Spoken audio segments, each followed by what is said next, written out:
और डॉक्टर मनजीत सिंह रंधावा इन्होंने बहुत बड़े संघर्ष इस पंजाब सिविल मैडिकल सर्विसेज लिए किए हैं और जो ब्लॉक लैवल के PHC और जो छोटे छोटिया डिस्पेंसरीज जो इशू से अपने समय के बहुत चकते हैं।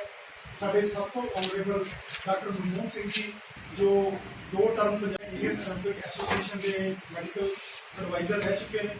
ये तो बिना साढ़े सीमो साहब जो इमीडिएट तौर पर ना पंजाब मैडिकल काउंसिल के चेयरमैन से डॉक्टर परमजीत सिंह मान जो साढ़े पंजाब के प्रधान ने, डॉक्टर सुनील करियाल जो साढ़े सैक्रटरी ने पंजाब के, doctor Yogeshwar Sood ji past president, doctor Vik साहब past president, doctor Deepak Sharma ji past president, doctor Ajit Arora ji retired civil surgeon के साढ़े पास्ट प्रेजिडेंट, डॉक्टर साढ़े बल साहब JP साहब जो आने वाले साढ़े प्रधान है, डॉक्टर मनजीत सिंह जी जो हुए थोड़ी देर पहला डायरैक्टर हेल्थ सर्विसेज रिटायर हुए, डॉक्टर जॉर्ज, डॉक्टर बल, डॉक्टर बाली, मेरे ख्याल में होर भी बड़े साथी से, डॉक्टर सुरजीत जी, डॉक्टर लोक लंबाली जी साढ़े फ्रंट प्रेजिडेंट।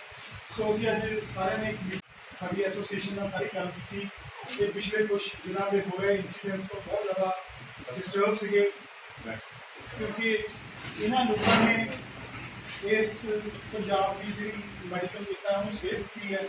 सो मैं सब तो पहला साढ़े प्रधान जी मान साहब को बहुत धन्यवाद करेंगे, फिर रजीव जी साढ़े जो सारे कोआर्डिनेशन कर रहे हैं, साढ़े प्रधान जी रजीव रंधावा जी गलबात करेंगे। उसके बाद जो भी थोड़ी एक बारी सुननी है क्योंकि साढ़े को डायरैक्टर हेल्थ सर्विस रिटायर्ड साहब डॉक्टर परमजीत मान प्रेजिडेंट आई ने पंजाब स्टेट ਤੁਹਾਡਾ ਸਾਰਿਆਂ ਦਾ ਇੱਥੇ ਆਉਣ ਤੇ ਸੰਡੇ ਵਾਲੇ ਦਿਨ ਛੁੱਟੀ ਵਾਲੇ ਦਿਨ ਬਹੁਤ ਹੀ ਤਹਿ ਦਿਲੋਂ ਸਵਾਗਤ ਕਰਦਾ ਕਿ ਤੁਸੀਂ ਸਾਡੇ ਜਦੋਂ ਵੀ ਅਸੀਂ ਛੋਟਾ ਜਿਹਾ ਸੱਦਾ ਲਈਦਾ ਤੁਸੀਂ ਸਾਡਾ ਦੁੱਖ ਸੁਣਨ ਆ ਜਾਂਦੇ ਹੋ। ਅੱਜ ਅਸੀਂ ਕੋਈ ਬਹੁਤੇ ਵਧੀਆ ਮਾਹੌਲ ਦੇ ਵਿੱਚ ਇਕੱਠੇ ਨਹੀਂ ਹੋਏ, ਸਾਡੇ ਕੁਝ ਇਸ਼ੂ ਨੇ ਹੈਗੇ ਨੇ, ਬਟ ਓਵਰਆਲ ਜੋ ਸਰਕਾਰਾਂ ਪਹਿਲਾਂ ਤੋਂ ਕਰਦੀਆਂ ਆਈਆਂ ਪਰ ਹੁਣ ਤੇ ਸਾਡਾ ਲਾਗੀ ਤੋੜ ਦਿੱਤਾ।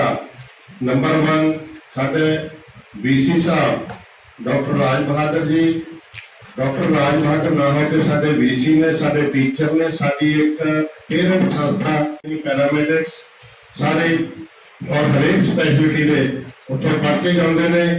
उस संस्था की पोस्ट के हैड में जिस तरीके डिलीट किया गया तुम सारे ने आप पब्लिश किया, तो सारे पता असी उस विषय के उत्ते मतलब कि सरकार तो यही मंग करते हैं CM साहब तो कि उन्होंने बर्खास्त किया जाए, सेहत मंत्री को उन्होंने माफी मंगाई जाए।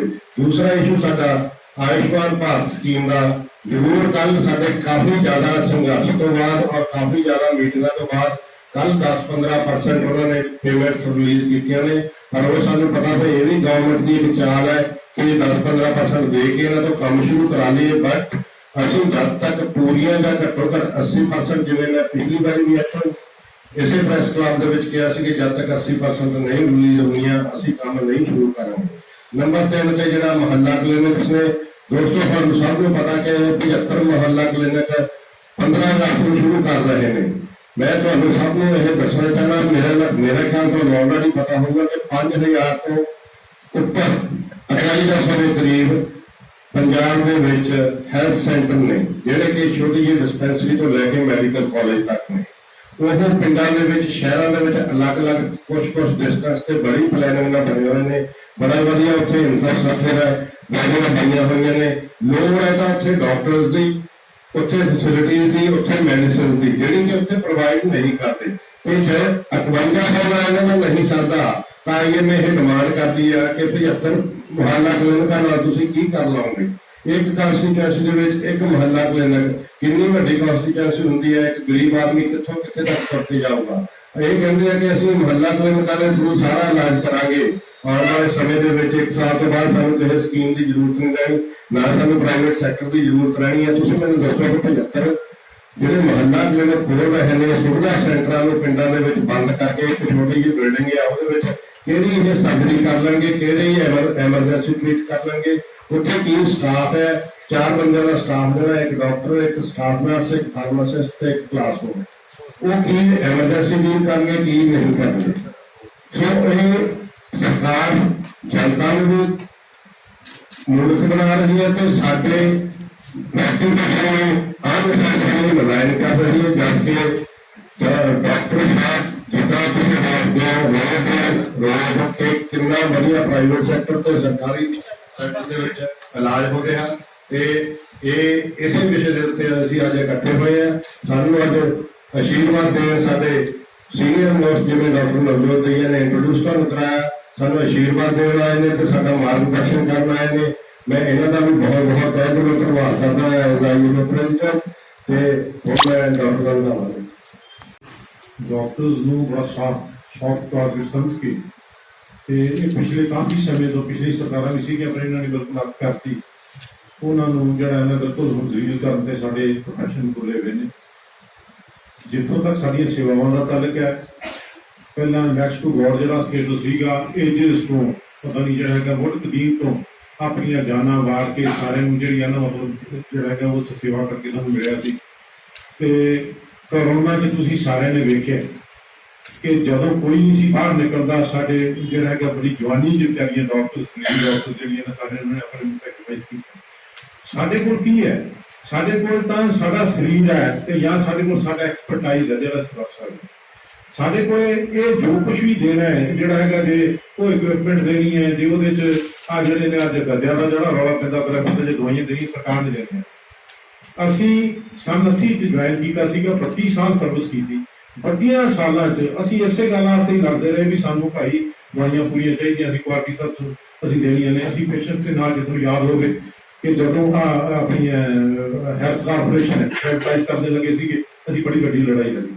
ਅਸੀਂ ਹਮੇਸ਼ਾ ਪੇਸ਼ੈਂਟਸ ਲਈ ਲੜਦੇ ਰਹੇ। ਜਿਹੜੇ ਕਹਿੰਦੇ ਜੀ ਡਾਕਟਰ ਕਰਪਸ਼ਨ ਕਰਦੇ ਨੇ, ਸਾਡਾ ਰਿਕਾਰਡ ਸੀ ਕਿ ਸਾਡੀ ਸਰਵਿਸ ਜੇ ਕਿਸੇ ਨੇ ਕਿਸੇ ਤੇ ਵੀ ਇਸ ਗੱਲ ਦੀ ਹੈ, ਇੱਕ ਵੀ ਬੰਦਾ ਇਹੋ ਜਿਹਾ ਨਹੀਂ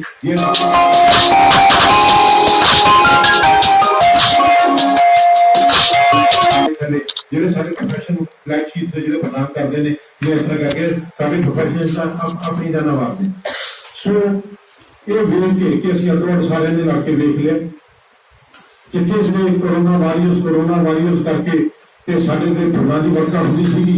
ਤੇ ਅੱਜ ਸਾਨੂੰ ਜਿਹੜੀ ਹੈ ਸਾਡੇ ਸੀਨੀਅਰ ਮੋਸਟ ਦਿਨ ਪਹਿਲਾਂ ਸਾਡੇ ਮੇਨ ਡਾਕਟਰ ਨੇ ਉਹਨੂੰ ਸ਼ਿਵਰ ਜਿਹੜਾ ਕਿ ਟ੍ਰੀਟਮੈਂਟ ਜਿਹੜਾ ਕਿ ਵੈਰੀ ਰਫ ਵੇ ਉਹਨੇ ਲਾਈਨ ਕਰਦਾ ਜਿਹੜੀ ਗੱਲ ਕਰਦੇ ਸੀ। ਉਸ ਤੋਂ ਬਾਅਦ ਸਾਡਾ ਇੱਕ ਡਾਕਟਰ ਭਾਟੀਆ ਉਹਨਾਂ ਨੇ ਉਹਦੇ ਜਿਹੜਾ ਹੈਗਾ ਇਸ ਤਰ੍ਹਾਂ ਹੀ ਪੇਸ਼ੈਂਟਸ ਦੇਖੋ ਜਦੋਂ ਸੀਰੀਅਸ ਪੇਸ਼ੈਂਟ ਆਉਂਦਾ ਹੈ ਬਚਾਉਣ ਦੀ ਪੂਰੀ ਬਾਲ ਆਈ ਦੀ ਹੈ, ਪਰ ਕਿਸੇ ਵੇਲੇ ਜਿਹੜੀ ਹੈ ਨਾ ਜਾਨ ਚਲੀ ਵੀ ਜਾਂਦੀ ਹੈ। ਉਦੋਂ ਤੋਂ ਲੈ ਕੇ ਇਹਨਾਂ ਨੇ ਸਿਰਫ ਤੇ ਉਹਨੂੰ ਉਹਦਾ ਕਸੂਰ ਨਹੀਂ ਸੀ, ਕੋਈ ਮੁਸ਼ਕਿਲ ਸੀ। ਕਿਸੇ ਨੇ ਪੰਜਾਬ ਮੈਡੀਕਲ ਅਫਸਰ ਨੂੰ ਵੀ ਪੁੱਛਿਆ ਕਿ ਪ੍ਰੋਫੈਸ਼ਨਲ ਜਿਹੜਾ ਹੈਗਾ ਇਹਦੀ ਉਹਦੇ 'ਚ ਕੋਈ ਨੈਗਲੀਜੈਂਸ ਹੈ ਜਾਂ ਨਹੀਂ ਹੈ, ਉੱਥੇ ਕੇਸ ਰਜਿਸਟਰ ਕਰਕੇ ਉਹਨੂੰ ਅੰਦਰ ਕਰਤਾ। ਉਸ ਤੋਂ ਬਾਅਦ ਅਸੀਂ ਇਸ ਗੱਲੋਂ ਇਹਨਾਂ ਸਾਰੇ ਜ਼ਖਮਾਂ ਤੋਂ ਅਸੀਂ ਉਸ ਸਟਾਫ ਟੀਮ ਨੂੰ ਜਿਹੜਾ ਹੈਗਾ ਦੁਖੀ ਹੋਏ ਹੋਏ ਸੀਗੇ। ਤੇ ਤੁਹਾਡੇ ਸਾਹਮਣੇ ਕਿ ਕਿੰਨਾ ਐਮੀਨੈਂਟ ਡਾਕਟਰ ਇਮਾਨਦਾਰ ਜਾਂ ਕੋਈ ਕੰਪੀਟੈਂਟ ਜਾਂ ਗੁੱਡ ਗਵਰਨੈਂਸ ਜਿਹੜਾ ਬੇਸਿਕ ਚੀਜ਼ ਸੀ ਵੀ ਸਾਨੂੰ ਗੁੱਡ ਗਵਰਨੈਂਸ ਮਿਲੇ। ਇਹ ਅਸੀਂ ਹਿਸਾਬ ਲਾਉਂਦੇ ਕਿ ਪਹਿਲੀ ਤਾਂ ਸੀਗੀਆਂ ਬੈਡ ਗਵਰਨੈਂਸ ਸੀਗੀਆਂ, ਪੂਰ governance, this is ill governance. ਇਹ ਅੱਜ ਅਸੀਂ ਇਹਦੇ ਤੋਂ ਸਾਡੀ ਜਿਹੜੀ ਅਸੀਂ ਗਲੋਬਲ ਜਿਹੜੀਆਂ ਨਾ ਹੀਲਰਸ ਆਰਗੇਨਾਈਜੇਸ਼ਨ ਜਿਹੜੀਆਂ ਗਲੋਬਲ ਹੀਲਰਸ ਜਿਹੜਾ ਹੈਗਾ ਪੰਜਾਬ ਆਰਗੇਨਾਈਜੇਸ਼ਨ ਹੈ, ਜਿਹਦੇ 'ਚ ਅਸੀਂ ਸਾਰੇ ਇਸ ਅੰਬਰੇਲਾ ਥੱਲੇ ਅਸੀਂ ਸਾਰੇ ਇਕੱਠੇ ਹੋ ਕੇ ਤੇ ਇਹਨੂੰ ਵੀ ਇਸ ਹੌਸਲੇ ਨੂੰ ਅਸੀਂ ਕਿਸੇ ਤਰੀਕੇ ਨਾਲ ਇਕੱਲੇ ਨਹੀਂ ਅਸੀਂ ਮੂਵ ਕਰ ਸਕਦੇ। ਸੋ ਤਾਂ ਕਰਕੇ ਇਹਦੇ 'ਚ ਇਹ ਹੈ ਕਿ ਅਸੀਂ ਜ਼ਰੂਰ ਹੋ ਕੇ ਨਹੀਂ, ਨਾ ਸਾਡੇ ਡਾਕਟਰਸ, ਨਾ ਸਾਡੇ ਲੇ ਡਾਕਟਰਸ, ਨਾ ਸਾਡੇ ਜੂਨੀਅਰ, ਨਾ ਸਾਡੇ ਸੀਨੀਅਰ, ਜੇ ਸਾਰੀ ਵਾਰ ਸਰਵਿਸ ਕਰਕੇ ਅਸੀਂ ਇਸ ਤਰ੍ਹਾਂ ਜਲੀਲ ਹੋ ਕੇ ਮਰਨਾ ਸੀ, ਇਸ ਗੱਲ ਵਾਸਤੇ ਤਿਆਰ ਨਹੀਂ। ਸੋ ਨਾਓ ਦਿਸ ਇਜ਼ ਫਾਈਨ ਕਿ ਅਸੀਂ ਇਸ ਚੀਜ਼ ਨੂੰ we will fight it.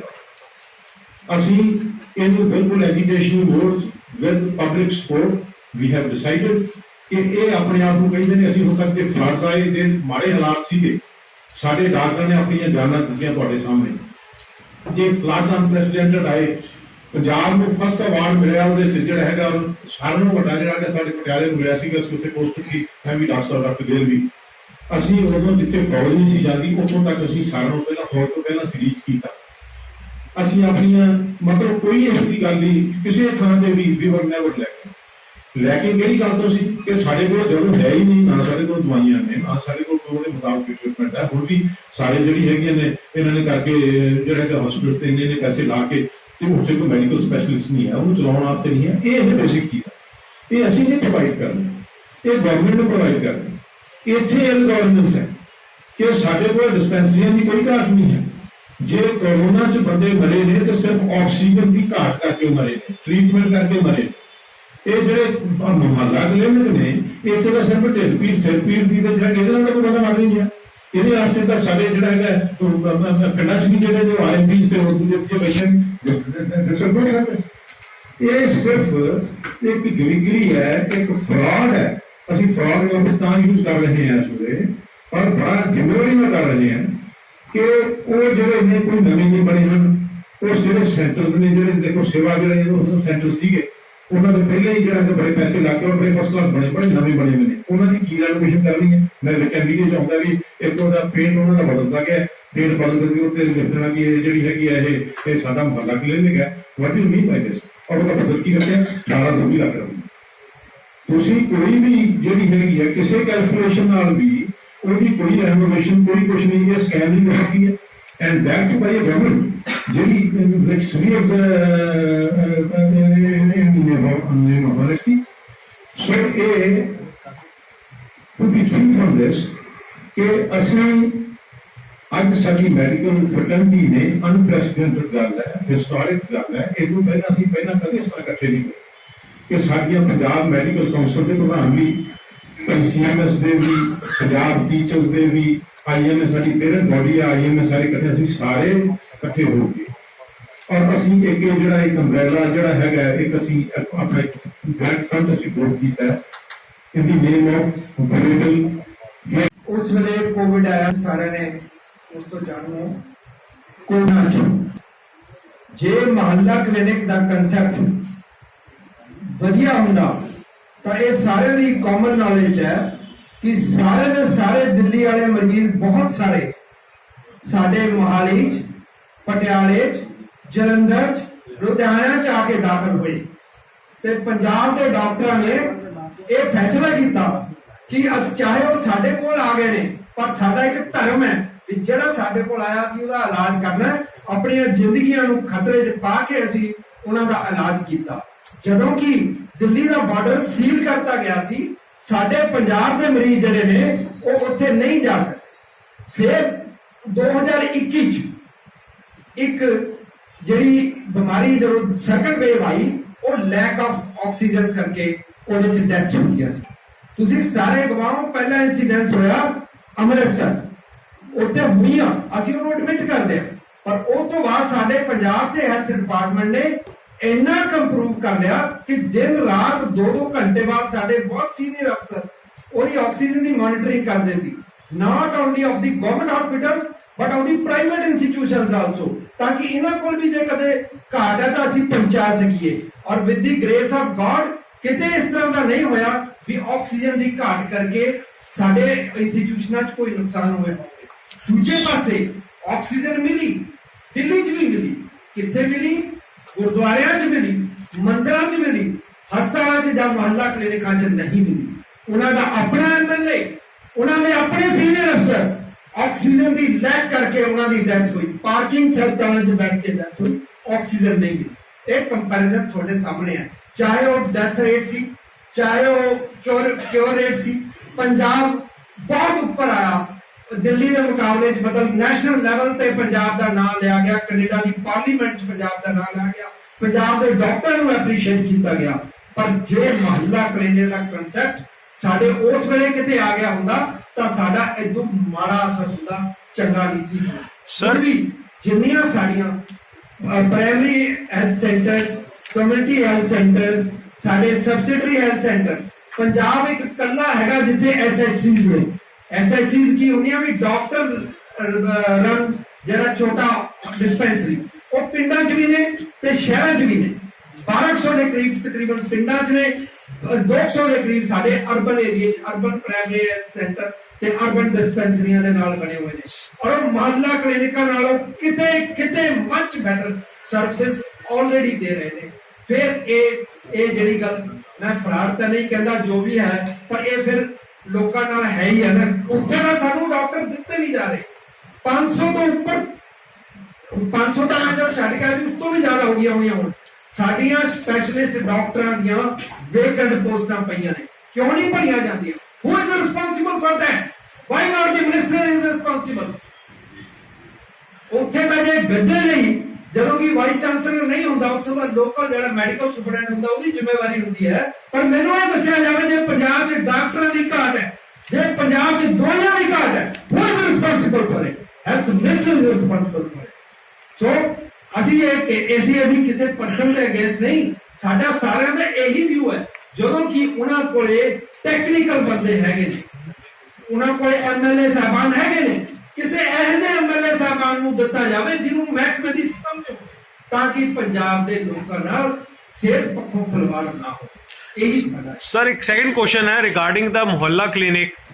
Aam Aadmi party ਮੌਜੂਦਾ ਪਾਰਟੀ ਜਿਹੜੀ ਅੱਜ ਪੰਜਾਬ 'ਚ ਬੈਠੀ ਹੋਈ ਹੈ, ਉਹਨਾਂ ਨੇ ਮੁਹੱਲਾ ਕਲੀਨਿਕ ਦੇ ਨਾਮ ਤੇ ਪੰਜਾਬ ਦੇ ਲੋਕਾਂ ਨੂੰ ਕੀ ਤੁਹਾਡੇ ਹਿਸਾਬ ਨਾਲ ਗੁੰਮਰਾਹ ਕੀਤਾ ਸੀਗਾ ਕਿ ਸਾਡੀ ਦਿੱਲੀ ਦੇ ਵਿੱਚ ਮੁਹੱਲਾ ਕਲੀਨਿਕ ਇੰਨੀਆਂ ਵਧੀਆ ਚੱਲ ਰਹੀਆਂ, ਉਸ ਬੇਸ ਦੇ ਅੱਜ ਉਹ ਕਹਿੰਦਾ ਸੱਤਾ ਤੇ ਬੈਠੀ ਹੋਈ ਹੈ। ਇਟ ਮੀਨ ਦੈਟ ਕਿ ਉਹਨਾਂ ਨੇ ਪੰਜਾਬ ਦੇ ਆਮ ਲੋਕਾਂ ਨੂੰ ਗੁੰਮਰਾਹ ਕਰਕੇ ਕਹਿੰਦੇ ਸੱਤਾ ਚਾਹੀਏ। ਦੇਖੋ, ਇਹ ਮੈਂ ਨਹੀਂ ਕਹਿੰਦਾ ਵੀ ਗੁੰਮਰਾਹ ਕੀਤਾ ਹੋਊਗਾ, ਇਹ ਲੋਕ ਕਹਿੰਦੇ ਨੇ। ਕੋਈ ਵੀ ਸਰਕਾਰ ਜਿਹੜੀ ਹੈ ਆਪਣੇ ਬਣਨ ਤੋਂ ਪਹਿਲੇ 3 ਮਹੀਨੇ ਦੇ ਵਿੱਚ ਕਦੇ ਕੋਈ ਬਾਈ ਇਲੈਕਸ਼ਨ ਨਹੀਂ ਹਾਰਦੀ ਦੇਖੀ। ਇਹ ਤੁਸੀਂ ਸਾਰੇ ਉਸ ਗੱਲ ਦਾ ਪ੍ਰੂਫ। ਸਰ ਮੈਂ ਤੁਹਾਨੂੰ ਇੱਕ ਲਾਈਟਰ ਵਿੱਚ ਗੱਲ ਕਹਿਣੀ ਚਾਹੁੰਦਾ ਹਾਂ। ਇੱਕ ਨਾ ਆਯੁਸ਼ਮਾਨ ਦੀ ਫਰਜ਼ੀ ਬਿਲਿੰਗ ਦਾ ਮਾਮਲਾ ਸਰ ਉਹ ਕਾਫੀ ਗੱਲ ਕਰਾਂਗੇ ਥੋੜਾ ਮਾਹੌਲ ਵੀ ਹੋ ਗਿਆ ਕਿ ਮਹੱਲਾ ਕਲੀਨਿਕ ਦੇ ਕੰਪਿਊਟਰ ਡਾਕਟਰ ਰੱਖ ਕੇ ਦੇਣਾ ਤੇ ਉਹਨੇ ਪੇਟ ਦਰਦ ਦਾ ਇਲਾਜ ਕਰਨਾ। ਮਹੱਲਾ ਕਲੀਨਿਕ ਸੀਐਮ ਸਾਹਿਬ ਦੇ ਘਰੇ ਸੀ, ਉਹ ਜਹਾਜ਼ ਦੀ ਦਿੱਲੀ ਕਿਉਂ ਇਲਾਜ ਕਰਾਉਂਗੇ? ਮੈਨੂੰ ਤਾਂ ਸਮਝ ਨਹੀਂ ਆਉਂਦੀ ਕਿ ਪੰਜਾਬ ਨੂੰ ਤੁਸੀਂ ਲੋਕਾਂ ਦੇ ਮੂਹਰੇ ਇੱਕ ਐਮਬੀਬੀਐਸ ਡਾਕਟਰ ਦੇ ਕੇ ਤੇ ਸਾਨੂੰ ਤੁਸੀਂ ਕਹਿ ਰਹੇ ਹੋ ਕਿ ਇਹ ਲੋਕਾਂ ਨੂੰ ਤੁਸੀਂ ਬਹੁਤ ਵਧੀਆ ਕਰੋਗੇ, ਤੇ ਤੁਹਾਡੇ ਤਾਂ ਘਰੇ ਇੱਕ ਐਮਬੀਬੀਐਸ ਡਾਕਟਰ ਸੀਗਾ ਤੇ ਤੁਹਾਨੂੰ ਕੀ ਲੋੜ ਪੈ ਗਈ ਸੀ ਅਪੋਲੋ 'ਚ ਜਾ ਕੇ ਪੇਟ ਦਰਦ ਲਈ ਡਾਕਟਰ ਬਣਾਉਣ ਦੀ?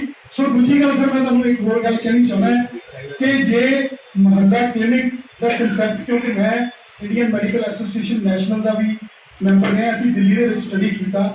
ਸਰ ਦਿੱਲੀ ਦੇ ਵਿੱਚ ਜਗ੍ਹਾ ਬਹੁਤ ਮਹਿੰਗੀ ਹੈ, ਕਮਰਸ਼ੀਅਲ ਜਗ੍ਹਾ ਦੇ ਵਿੱਚ ਜਦੋਂ ਕੋਈ ਐਮਬੀਬੀਐਸ ਡਾਕਟਰ ਕਲੀਨਿਕ ਵੀ ਕਰਦਾ ਹੈ ਤੇ ਉਹਦੀ ਕਲੀਨਿਕ ਦੀ ਜਿਹੜੀ ਉੱਥੇ ਫੀਸ ਸੀਗੀ ਉਹ 2-2000 ਰੁਪਈਆ ਕੰਸਲਟੇਸ਼ਨ ਸੀਗੀ, ਕਿਉਂਕਿ ਜਿਹੜਾ ਕਿਰਾਇਆ ਸੀ ਉਸ ਦੁਕਾਨ ਦਾ ਉਹ ਕਾਫੀ ਲੱਖਾਂ ਕਰੋੜਾਂ ਦੇ ਵਿੱਚ ਉਹਨਾਂ ਨੂੰ ਪਗੜੀਆਂ ਦੇ ਕੇ ਉਹ ਦੁਕਾਨਾਂ ਲੈਣੀਆਂ ਪੈਂਦੀਆਂ ਸੀ।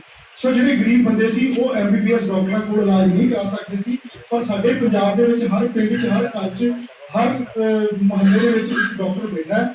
ਸੋ ਮੁਹੱਲਾ ਕਲੀਨਿਕ ਇੱਕ ਗੁੰਮਰਾਹ ਕਰਨ ਵਾਲੀ ਗੱਲ ਹੈ ਤੇ ਇਹਦੇ ਤੇ ਜਿਹੜਾ ਹੈਗਾ ਉਹ ਬਹੁਤ ਸਾਰੀ ਚਰਚਾ, ਕਿਉਂਕਿ ਆਪਾਂ ਸਾਹਮਣੇ ਦੇਖਣਾ ਹੈ, ਆਪਣੇ ਸਾਹਮਣੇ ਆ ਜਾਣਾ। ਉਹ ਕਹਿੰਦਾ ਨਾਈਆਂ ਬਾਲ ਜਿੰਨੇ ਮੋਹਰੇ ਆ ਜਾਣੇ। ਸੋ ਆਪਾਂ ਸਾਰਿਆਂ ਨੇ ਦੇਖਣਾ ਕਿ ਇਸ ਮੁਹੱਲਾ ਕਲੀਨਿਕ ਦੇ ਵਿੱਚ ਕੀ ਹੋਣਾ ਹੈ। ਉੱਥੇ ਜੇ ਮੁਹੱਲਾ ਕਲੀਨਿਕ ਹੈ ਤਾਂ ਰਾਮ ਮਨੋਹਰ ਲੋਹੀਆ ਹਸਪੀਟਲ ਵੀ ਹੈ। ਇੱਥੇ ਸਾਡੇ ਸਿਵਲ ਹਸਪਤਾਲ, ਸਾਡੇ ਸਾਰੇ ਸਾਫ ਪੀਸੀਐਮਐਸ ਵਾਲਿਆਂ ਨੇ ਦੱਸਿਆ ਹਾਲਾਤ ਕੀ ਨੇ। ਸੋ ਮੈਂ ਕਹਿੰਦਾ ਕਿ ਮੁਹੱਲਾ ਕਲੀਨਿਕ ਡਾਇਗਨੋਸ ਹੋ ਗਿਆ, ਉਹਨੂੰ ਟ੍ਰੀਟਮੈਂਟ ਲਈ ਕਿੱਥੇ ਲੈ ਕੇ ਜਾਣਾ? ਜਿਹੜੀ ਟੈਰਸ਼ਰੀ ਕੇਅਰ ਨਾਲ ਆਪਾਂ ਗਰੀਬ ਹੋ ਰਹੇ ਹਾਂ, ਪਹਿਲਾਂ ਉਹਨੂੰ ਸਟਰੈਂਥਨ ਕਰੀਏ। ਪ੍ਰਾਇਮਰੀ ਕੇਅਰ ਤਾਂ ਆਲਰੇਡੀ ਪੰਜਾਬ ਬਹੁਤ ਅੱਗੇ। आज साल मेरे कभी फौज सी 50 साल सिविल कोई भी पोस्ट ऐसी नहीं है सरकार की जिहदे ते मैं ना काम किया होवे, पर मैं पिछले 55 साल डॉक्टर नाल ऐसी जिंदगी च नहीं देखी जो कि साडे वाइस चांसलर नाल होई है। हर जगह ते मैं काम किया है।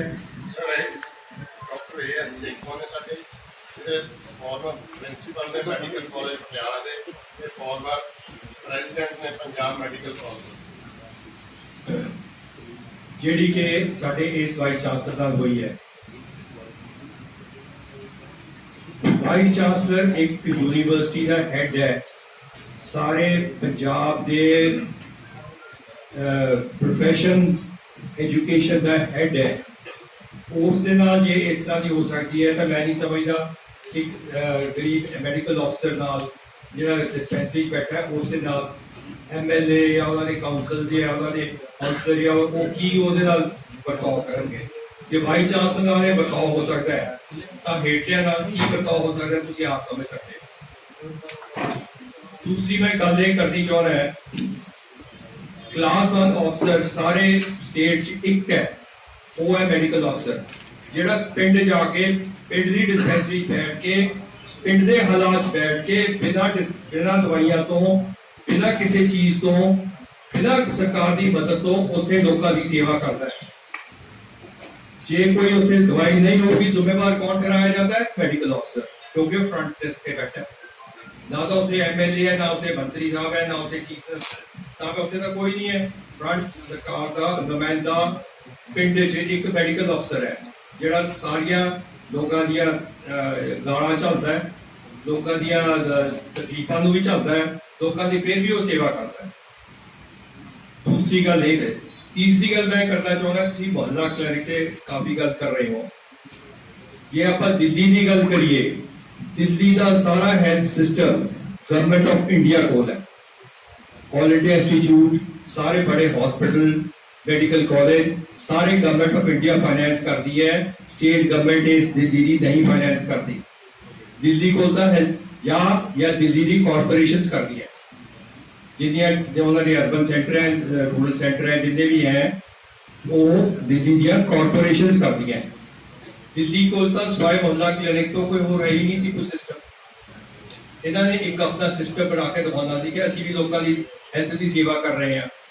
ਸੋ ਇਹਨਾਂ ਕੋਲ ਸਵਾਏ ਇਹਨਾਂ ਮੁਹੱਲਾ ਕਲੀਨਿਕ ਤੋਂ ਮੇਰਾ ਤਾਂ ਕੁਛ ਸੀਗਾ ਹੀ ਨਹੀਂ। ਅੱਛੀਆਂ ਚੱਲੀਆਂ, ਬੁਰੀਆਂ ਚੱਲੀਆਂ, ਮੈਂ ਉਸਦੇ ਕੋਈ ਕਮੈਂਟ ਨਹੀਂ ਕਰਦਾ, ਪਰ ਮੈਂ ਤੁਹਾਨੂੰ ਦਿੱਲੀ ਦਾ ਸਿਸਟਮ ਦੱਸਣਾ ਚਾਹੁੰਦਾ ਹੈ ਕਿ ਦਿੱਲੀ ਦਾ ਸਾਰਾ ਕੁਝ ਦੇਖਣਾ ਚਾਹੀਦਾ ਵੀ ਸਾਡੇ ਇਹ ਸਿਸਟਮ ਆਉਣ ਨਾਲ ਇੰਨੇ ਡਾਕਟਰ ਛੱਡ ਕੇ ਕਿਉਂ ਜਾ ਰਹੇ ਹੈ। ਰੋਜ਼ ਆਪਾਂ ਅਖਬਾਰ ਪੜ੍ਹਦੇ ਹਾਂ, ਉੱਥੋਂ ਦਾ ਐਸਐਮਓ ਰਿਜ਼ਾਈਨ ਕਰ ਗਿਆ ਜੀ, ਉੱਥੋਂ ਦਾ ਸਿਵਲ ਸਰਜਨ ਰਿਜ਼ਾਈਨ ਕਰ ਗਿਆ ਜੀ, ਉੱਥੋਂ ਦਾ ਮੈਡੀਕਲ ਅਫਸਰ ਰਿਜ਼ਾਈਨ ਕਰ ਗਿਆ, ਉੱਥੋਂ ਦਾ ਸਪੈਸ਼ਲਿਸਟ ਰਿਜ਼ਾਈਨ ਕਰ ਗਿਆ। ਇਹ ਕਿਉਂ ਹੋ ਰਿਹਾ ਰਿਜ਼ਾਈਨ? ਆਫਟਰ ਆਲ ਕਿਤੇ ਨਾ ਕਿਤੇ ਕੋਈ ਫਰਸਟ੍ਰੇਸ਼ਨ ਹੈ ਪ੍ਰੋਫੈਸ਼ਨ 'ਚ। ਸਰਕਾਰੀ ਪ੍ਰੋਫੈਸ਼ਨ ਕੋ ਡਾਕਟਰ ਭੁੱਖੇ ਨਾ ਮਰ ਨਹੀਂ ਲੱਗੇ। ਉਹਨਾਂ ਨੇ ਆਪਣਾ ਫੈਮਿਲੀ ਪਾਲਣੀ ਹੈ, ਆਪਣਾ ਸਾਰਾ ਟੱਬਰ ਚਲਾਉਣਾ ਹੈ, ਕਿੱਥੋਂ ਕਰਨਗੇ? ਉਹ ਆਪਣੀ ਮਿਹਨਤ ਹੀ ਕਰਨੀ ਹੈ ਨਾ, ਉਹ ਆਪਣਾ ਪ੍ਰੋਫੈਸ਼ਨ ਤੋਂ ਹੀ ਪੈਸੇ ਕਮਾਉਣਗੇ ਨਾ। ਉਹ ਪ੍ਰੋਫੈਸ਼ਨ ਜਿਹੜਾ ਸਰਕਾਰ ਨਹੀਂ ਉਹਨਾਂ ਦੀ ਯੂਜ਼ ਕਰ ਸਕੀ, ਉਹਨਾਂ ਨੇ ਸੇਵਾ ਤਾਂ ਕਰ ਹੀ ਰਹੇ ਹੈ ਲੋਕਾਂ ਦੀ, ਫਿਰ ਆਪ ਆਪਣੀ ਦੁਕਾਨ ਖੋਲ ਕੇ ਬੈਠਣਗੇ। ਇਹ ਬੋਝ ਕਰ ਰਹੇ ਹੈ ਕਿ ਆਪਾਂ ਆਪਣੇ ਜਿਹੜੇ ਸਰਕਾਰ ਦੇ ਹਸਪਤਾਲ ਤਾਂ ਬੰਦ ਹੋ ਜਾਣ, ਆਪਾਂ ਉਹਨਾਂ ਨੂੰ ਉਹ ਡਾਕਟਰਾਂ ਨੂੰ ਬਾਹਰ ਕੱਢੀਏ। ਉਹ ਡਾਕਟਰਾਂ ਨੂੰ ਹੀ ਤੁਸੀਂ ਸਪੋਰਟ ਕਰੋ। ਮੈਂ ਤਾਂ ਹੁਣ ਤੱਕ ਇਹ ਕਹਿ ਰਿਹਾ ਕਿ ਜਿਹੜੇ ਸੁਪਰ ਸਪੈਸ਼ਲਿਸਟ ਇਹਨਾਂ ਨੂੰ ਡਾਕਟਰ ਨਹੀਂ ਮਿਲ ਰਹੇ, ਬੰਬੇ ਚਲੇ ਜਾਓ ਤੁਸੀਂ, ਬੰਬੇ ਦੇ ਸਭ ਤੋਂ ਬੜੇ ਬੜੇ ਹਸਪੀਟਲ ਚਲੇ ਜਾਓ ਤੁਸੀਂ, ਉੱਥੇ ਸਰਕਾਰ ਕੋਲ ਜੇ ਨਹੀਂ ਹੈ ਤਾਂ ਪ੍ਰਾਈਵੇਟ ਡਾਕਟਰਾਂ ਨੂੰ ਕਹਿੰਦੇ ਆ ਵੀ ਤੁਸੀਂ ਸਾਡੇ ਹਸਪਤਾਲ ਚ ਆ ਜਾਓ, 2 ਘੰਟੇ ਕੰਮ ਕਰੋ, 3 ਘੰਟੇ ਕੰਮ ਕਰੋ, ਪਰ ਪੇਸ਼ੈਂਟ ਲੈ ਲਓ ਜਾਂ ਪਰ ਕੁਝ ਕਰੋ। ਇਹ ਗੱਲ ਪ੍ਰਾਈਵੇਟ ਡਾਕਟਰਾਂ ਨਾਲ ਕਿਉਂ ਨਹੀਂ ਕਰਦੇ? ਆਪਾਂ ਜਦੋਂ ਕਹਿ ਰਹੇ ਹਾਂ ਵੀ ਪ੍ਰਾਈਵੇਟ ਪਾਰਟਿਸਿਪੇਸ਼ਨ ਹੁੰਦੀ ਹੈ, ਕਰ ਸਕਦੇ ਆ, ਤਾਂ ਕਿਉਂ ਨਹੀਂ ਕਰਦੇ? ਕਿਉਂ ਆਪਣੇ ਸਾਰੇ ਸਰਕਾਰੀ ਡਾਕਟਰਾਂ ਦੀ ਸੁਪਰ ਸਪੈਸ਼ਲਿਟੀ ਖਾਲੀ ਪਈ ਹੈ? ਜਾਏਗੇ ਡਾਕਟਰ ਤਾਂ ਡਾਕਟਰ ਹੈ, ਚਾਹੇ ਪ੍ਰਾਈਵੇਟ ਸੈਕਟਰ 'ਚ ਬੈਠਾ ਚਾਹੇ ਸਰਕਾਰੀ ਬੈਠਾ ਹੈ, ਉਹਦਾ ਪ੍ਰੋਫੈਸ਼ਨ ਤਾਂ ਡਾਕਟਰ ਹੀ ਹੈ। ਮਰੀਜ਼ ਨੂੰ ਇਲਾਜ ਕਰਨਾ ਹੈ, ਮਰੀਜ਼ ਨੂੰ ਠੀਕ ਕਰਨਾ ਹੈ, ਉਹਦਾ ਹੋਰ ਕੋਈ ਪ੍ਰੋਫੈਸ਼ਨ ਨਹੀਂ ਹੈ, ਉਹਦਾ ਹੋਰ ਕੋਈ ਕੰਮ ਨਹੀਂ ਹੈ। ਉਹ ਇਸੇ ਲਈ ਕਾਬਲ ਹੈ ਕਿ ਉਹ ਪੇਸ਼ੈਂਟ ਦੀ ਸਭ ਤੋਂ ਜ਼ਿਆਦਾ ਸੇਵਾ ਕਰ ਸਕੇ। ਉਸ ਬੰਦੇ ਦੀ ਆਪਾਂ ਕਿਉਂ ਨਹੀਂ ਯੂਜ਼ ਕਰ ਸਕਦੇ ਉਹ ਬੰਦਿਆਂ ਨੂੰ ਕਿ ਸਾਡੇ ਹਸਪਤਾਲ 'ਚ ਆ ਕੇ ਤੁਸੀਂ ਦੋ ਦਿਨ ਤੁਸੀਂ ਬੈਠੋ, ਇੱਕ ਦਿਨ ਆਪਰੇਸ਼ਨ ਕਰੋ, ਸਾਡੀ ਕਰੋ, ਲੋਕਾਂ ਦੀ ਸੇਵਾ ਕਰੋ। ਔਰ ਮੈਂ ਤੁਹਾਨੂੰ ਇਹ ਕਹਿ ਰਿਹਾ 99% ਇਹੋ ਜਿਹੇ ਸੁਪਰ ਸਪੈਸ਼ਲਿਸਟ ਹੈ ਆਪਣੇ ਪੰਜਾਬ 'ਚ ਜਿਹੜੇ ਇਹ ਸੇਵਾ ਕਰਨ ਨੂੰ ਤਿਆਰ ਹੈ। ਮੈਂ ਫਖਰ ਨਾਲ ਕਹਿ ਰਹੇ ਹਾਂ ਕਿ 99% ਜਿਹੜੇ ਪ੍ਰਾਈਵੇਟ ਸੈਕਟਰ ਡਾਕਟਰ ਬੈਠੇ ਹੈ, ਕਿ ਉਹਨਾਂ ਨੂੰ ਆਫਰ ਕਰਕੇ ਜੀ ਤੁਸੀਂ ਆ ਕੇ ਸਾਡੀ ਵੀ ਸੇਵਾ ਕਰੋ, ਉਹ ਸੇਵਾ ਕਰਨ ਨੂੰ ਤਿਆਰ ਹੈ। ਪਰ ਸੇਵਾ ਤਾਂ ਲੈਣ, ਸੇਵਾ ਢੰਗ ਤਰੀਕੇ ਨਾਲ ਤਾਂ ਲੈਣ, ਪ੍ਰੋਫੈਸ਼ਨ ਦੀ ਇੱਜ਼ਤ ਤਾਂ ਕਰਨ। ਜੇ ਪ੍ਰੋਫੈਸ਼ਨ ਦੀ ਤੁਸੀਂ ਇੱਜ਼ਤ ਨਹੀਂ ਕਰਦੇ ਤਾਂ ਤੁਸੀਂ ਪ੍ਰੋਫੈਸ਼ਨ ਤੋਂ ਮਾਰ ਦਿਓ ਜੁੱਤੀਆਂ। ਤੇ ਡਾਕਟਰ ਨੇ ਤਾਂ ਸੇਵਾ ਕਰਨੀ ਹੈ, ਚਾਹੇ ਪ੍ਰਾਈਵੇਟ ਸੈਕਟਰ 'ਚ ਬੈਠੇ ਚਾਹੇ ਸਰਕਾਰ ਦੇ ਸੈਕਟਰ 'ਚ ਬੈਠੇ, ਡਾਕਟਰ ਨੇ ਤਾਂ ਸਿਰਫ ਸੇਵਾ ਕਰਨੀ ਹੈ। ਸੋ ਮੈਂ ਇਹ ਬੇਨਤੀ ਕਰਦਾ ਕਿ ਡਾਕਟਰ ਨੂੰ, ਪ੍ਰੋਫੈਸ਼ਨਲ ਬੰਦੇ ਨੂੰ ਪ੍ਰੋਫੈਸ਼ਨਲ ਸਮਝਿਆ ਜਾਏ, ਜੋ ਡਾਕਟਰ ਦੀ ਇੱਜ਼ਤ ਹੈ ਉਹ ਦਿੱਤੀ ਜਾਏ, ਔਰ ਜੋ ਇੰਫਰਾਸਟ੍ਰਕਚਰ ਪੰਜਾਬ 'ਚ ਹੈ ਉਹਨੂੰ ਸਟਰੈਂਥਨ ਕੀਤਾ ਜਾਏ, ਬਜਾਏ ਕਿ ਨਵਾਂ ਚੀਜ਼ ਹੋਰ ਅਨਕਨਸਟੀਟਿਊਸ਼ਨਲ ਚੀਜ਼ ਹੋਰ ਖੜੀਆਂ ਕਰਨ ਤੋਂ ਇਹਨਾਂ ਨੂੰ ਸਟਰੈਂਥਨ ਕੀਤਾ ਜਾਏ, ਇਹਨਾਂ 'ਚ ਇਕਵਿਪਮੈਂਟ ਦਿੱਤਾ ਜਾਏ, ਇਹਨਾਂ 'ਚ ਦਵਾਈਆਂ ਦਿੱਤੀਆਂ ਜਾਣ, ਇਹਨਾਂ 'ਚ ਡਾਕਟਰ ਬਿਠਾਏ ਜਾਣ, ਔਰ ਡਾਕਟਰਾਂ ਦੀ ਇੱਜ਼ਤ ਕੀਤੀ ਜਾਏ। ਔਰ ਤੁਹਾਡਾ ਪੰਜਾਬ ਦਾ ਇੰਫਰਾਸਟ੍ਰਕਚਰ ਨੰਬਰ 1 ਤੇ ਹੈ ਇੰਡੀਆ 'ਚ ਹੈਲਥ ਦਾ। ਜੇ ਉਹਨੂੰ ਤੁਸੀਂ ਆਪਾਂ ਸਟਰੈਂਥਨ ਕਰੀਏ, ਉਹ ਤਾਂ ਦੁਨੀਆ 'ਚ ਨੰਬਰ 1 ਤੇ ਆ ਸਕਦੇ ਆ। ਆਪਾਂ ਦੁਨੀਆ 'ਚ ਨੰਬਰ 1 ਤੇ ਆ ਸਕਦਾ ਜੇ ਇਹਨੂੰ ਪ੍ਰੋਪਰ ਹੈਂਡਲ ਕਰੋ ਤੁਸੀਂ। ਡਾਕਟਰ ਇੱਕ ਬੜੀ ਸੈਂਸਿਟਿਵ ਚੀਜ਼ ਹੈ, ਬਹੁਤ ਇੰਨੀ ਪੜ੍ਹ ਲਿਖ ਕੇ ਤੁਹਾਨੂੰ ਪਤਾ 35 ਸਾਲ ਤੇ ਜਾ ਕੇ ਡਾਕਟਰੀ ਕੋਈ ਪੈਸੇ ਮਾੜੇ ਮੋਟੇ ਕਮਾਉਣ ਲੱਗਦਾ, 35 ਸਾਲ ਤੱਕ ਪੜ੍ਹਾਈ ਕਰਦਾ ਉਹ। ਸਰ ਇੱਕ ਕੁਐਸਚਨ ਹੈ ਕਿ ਠੀਕ ਹੈ ਤੁਹਾਡਾ ਮੁਹੱਲਾ ਕਲੀਨਿਕ ਇਜ਼ ਫਲॉप ਸ਼ੋ ਹੋ ਸਕਦਾ ਹੈ, ਇੱਕ ਇੱਥੇ ਜਲੰਧਰ ਜੋ ਪਿਮਸ ਹੈਗਾ ਉਹ ਅੱਜ ਤੱਕ ਨਹੀਂ ਕਹਿੰਦਾ ਇੰਨਾ ਵਧੀਆ ਕਹਿੰਦਾ ਪਰਫਾਰਮ ਕਰ ਪਾਇਆ, ਉਹਦਾ ਰੀਜ਼ਨ ਕੀ ਹੈ? ਮੈਂ ਦੱਸਦਾ ਤੁਹਾਨੂੰ ਪਿਮਸ ਦਾ ਵੀ ਮੈਂ ਦੱਸਦਾ। ਪਿਮਸ ਦਾ ਕੰਟਰੋਲ, ਇਹ ਡਿਊਲ ਕੰਟਰੋਲ ਹੈ। ਜਦੋਂ ਤੁਸੀਂ ਪ੍ਰਾਈਵੇਟ ਪਬਲਿਕ ਪਾਰਟਿਸਿਪੇਸ਼ਨ ਕਰਤੀ, ਫਿਰ ਉਹਦੇ 'ਚ ਪੈਸਾ ਪ੍ਰਾਈਵੇਟ ਲਾ ਰਿਹਾ ਹੈ, ਫਿਰ ਉਹਦੇ 'ਚ ਸਰਕਾਰ ਦਾ ਕੋਈ ਰੋਲ ਨਹੀਂ, ਐਡਮਿਨਿਸਟ੍ਰੇਸ਼ਨ ਚਾਹੀਦਾ, ਉਹਦਾ ਤਾਂ ਪ੍ਰਾਈਵੇਟ ਦਾ ਪੂਰਾ ਰੋਲ ਚਾਹੀਦਾ ਹੈ। ਉਹ ਹਰ ਚੀਜ਼ ਜਿਹੜੀ ਪ੍ਰਾਈਵੇਟ ਨੇ ਕੁਝ ਕਰਨਾ ਹੈ ਉਹ ਗਵਰਨਮੈਂਟ ਤੋਂ ਸੈਂਕਸ਼ਨ ਲੈਣੀ ਹੈ। ਗਵਰਨਮੈਂਟ ਦਾ ਉਹੀ ਤਰੀਕਾ ਹੈ ਕਿ ਉਹ ਚੱਲੂ, ਕਾਗਜ਼ ਚੱਲੂ, 2 ਮਹੀਨੇ 3 ਮਹੀਨੇ ਵਾਪਸ ਆਊਗਾ। ਇਹ ਪਬਲਿਕ ਪ੍ਰਾਈਵੇਟ ਪਾਰਟਿਸਿਪੇਸ਼ਨ ਇਹ ਹੁੰਦੀ ਹੈ ਕਿ ਗਵਰਨਮੈਂਟ ਨੇ ਇਨਫਰਾਸਟ੍ਰਕਚਰ ਨੇ ਪੈਸਾ ਲਾਤਾ, ਉਹ ਹੈਂਡਓਵਰ ਹੋ ਗਿਆ ਪ੍ਰਾਈਵੇਟ ਨੂੰ। ਪ੍ਰਾਈਵੇਟ ਨੂੰ ਕਹੋਗੇ ਕਿ ਤੁਸੀਂ ਇੰਨਾ ਸਾਨੂੰ ਆਉਟਪੁੱਟ ਇਹ ਦੇਣੀ ਹੈ, ਸਾਡੇ ਉਹਨਾਂ ਦੇ ਟਾਰਗੇਟ ਫਿਕਸ ਕਰੋ, ਨਾ ਕਿ ਉਹਨਾਂ ਦੀ ਐਡਮਿਨਿਸਟ੍ਰੇਸ਼ਨ ਤੇ ਕੰਟਰੋਲ ਕਰੋ।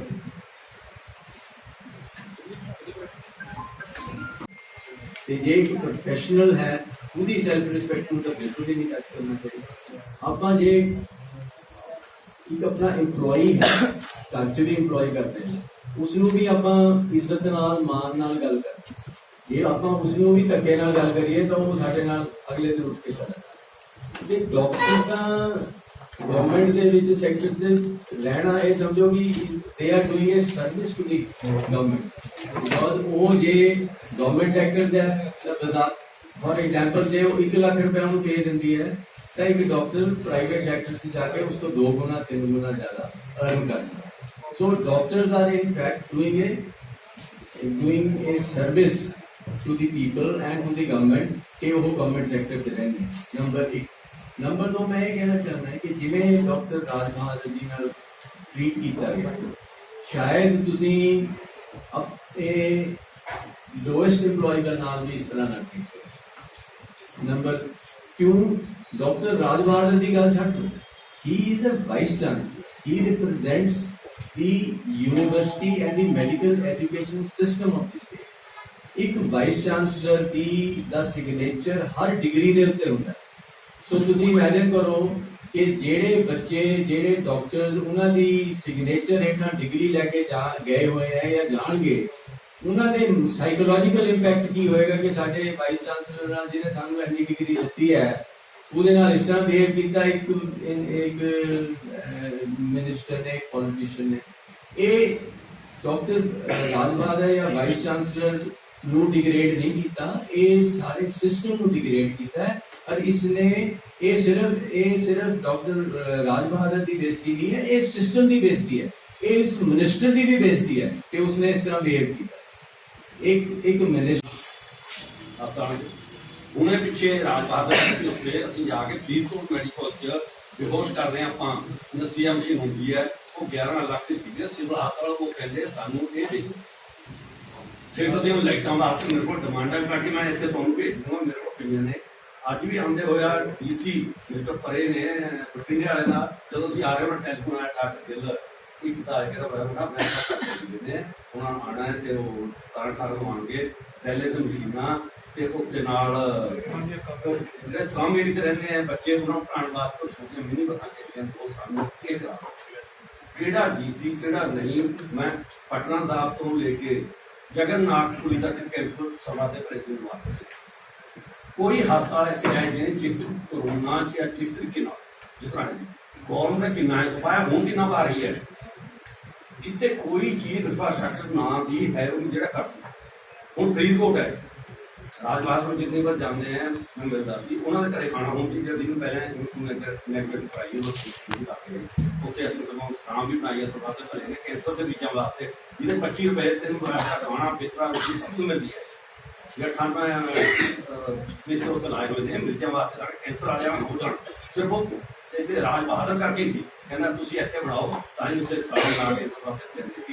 ला के मैडिकल अंमृतसर पटियाला इधर जाके बहुत देर बाद आया जाके ज्ञानी जय सिंह मिले तो लिया के फरीदकोट खुले गए बहुत अगे से हूँ जिन्ने सुपर स्पैलिस्ट तुम देखो सब तो ज्यादा फरीदकोट मैं कह रहा हूँ जाके उत्तर दे सकते हैं, चाहे नफ्रोलॉजी देख लो चाहे चिट्टे दे लो किधर